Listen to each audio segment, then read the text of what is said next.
Donald Trump a décidé d'apporter sa touche dans les relations entre les États-Unis et Cuba.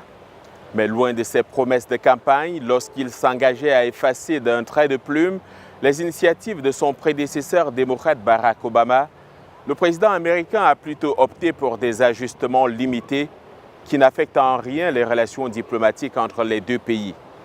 Plutôt que d'apporter un changement de direction radical dans les relations entre les États-Unis et Cuba, Donald Trump, de l'avis de certains experts, semble avoir voulu envoyer des signaux à une base anticastriste qui lui a apporté un soutien considérable en Floride lors de son élection. C'était un retour à une époque plus controversée dans les relations américano-cubaines. Maintenant que je suis votre président, l'Amérique exposera les crimes du régime de Castro et soutiendra le peuple cubain dans sa lutte pour la liberté. Lors de son discours à la petite Havane de Miami, le président Donald Trump a renouvelé son soutien aux sanctions américaines contre Cuba, gelant effectivement pour 2 ans la normalisation des liens entre les deux pays. Nous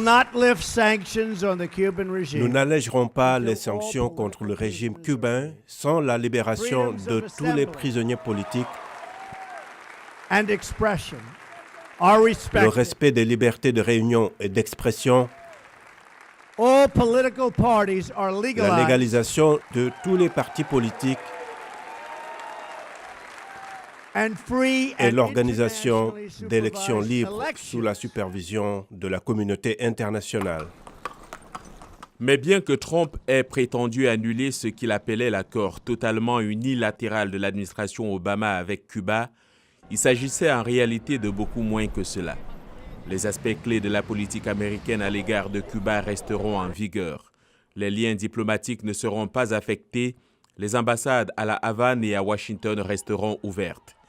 Et bien qu'il y ait de nouvelles restrictions pour les touristes et les entreprises américaines qui souhaitent investir à Cuba, ces actions sont moins sévères que certains l'avaient prévu.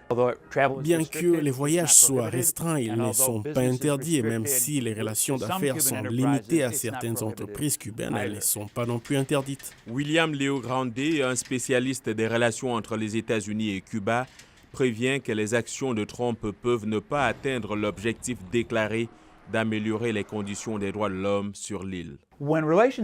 Chaque fois que les relations ont été mauvaises, les Cubains se sont réellement sentis dans une sorte d'état de siège.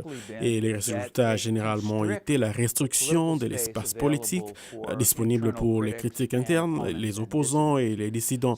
Je crains donc que cette politique ne soit contre-productive. Une autre victime pourrait être des hommes d'affaires cubains qui ont commencé à prospérer alors que les touristes américains affluaient vers l'île, explique via Skype André Otazo.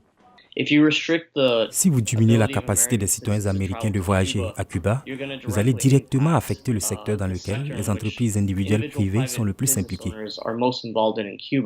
La politique de Trump envers Cuba a été élaborée en grande partie par 2 législateurs conservateurs, le sénateur Marco Rubio et le député Mario Diaz-Balart.